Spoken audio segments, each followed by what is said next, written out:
Home cooking po tayo, beautiful people. So welcome to Mel's Kitchen, and for today's experiment again. So this is my own recipe na burger steak na fresh mushroom ang aking sinahog. So guys, itong fresh mushroom na ito guys is mga ano pa to. So birthday ko pa to. So hindi ko siya niluto.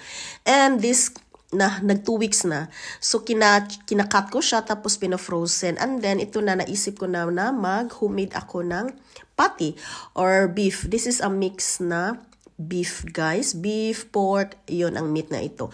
And then, so ayan na nga guys, boiled first kasi may dami yang mga blemishes, mga issues. So kailangan i-boil before ipiprito. And it turns out na ala jabi, masarap pa guys. So iba talaga ang home cook at homemade, napakasarap at alam natin na malinis. Although hindi naman masustansya lahat ng kinakain natin guys. Pero once in a while, ano din, unhealthy at healthy, balance lang. So this is the video. I hope you like it. Enjoy!